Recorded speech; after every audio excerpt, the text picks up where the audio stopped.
hematologia, a gente tem duas indicações principais do uso da célula-tronco, seja da pessoa para ela mesma, que a gente chama de autólogo, ou um transplante, que é um transplante de medula autólogo, ou o uso de uma célula de uma outra pessoa para outra pessoa diferente. Isso é um uso alogênico. Depende da situação que a gente está lidando, com a doença que a gente está lidando. As principais indicações do transplante de medula autólogo dentro da hematologia são nas doenças oncohematológicas, sejam naquelas onde é previsto já dentro do protocolo inicial, por ser uma doença de maior agressividade, como um linfoma, ou mesmo em alguns casos de leucemias agudas,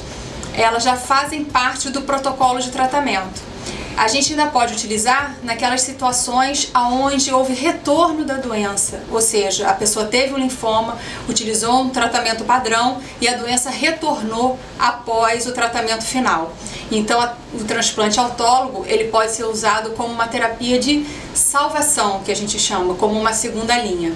As indicações para os alogênicos são um pouco mais específicas, naquelas onde a doença não vai responder a um tratamento quimioterápico sabidamente, inicialmente, quando avaliamos os pacientes, como são os casos de algumas leucemias agudas, onde nós consideramos de alto risco, são aquelas que não respondem à quimioterapia e precisam, com isso, complementar o tratamento com uma célula de uma outra pessoa, ou em algumas outras situações onde também haja o retorno da doença.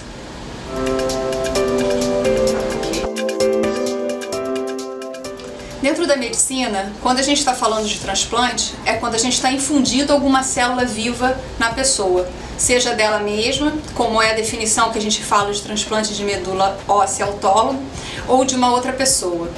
Isso confunde bastante no dia a dia, porque quando a gente está falando de transplante de medula, a gente está falando, na verdade, de repopular essa medula após um procedimento mieloablativo, que a gente faz geralmente com químio ou com radioterapia. A fonte dessa célula que a gente vai infundir pode ser diretamente da medula óssea retirada da pessoa, de uma outra pessoa, através de punção direta na crista ilíaca ou através de um acesso por veia, através de uso de alguns medicamentos ou através das células do cordão umbilical.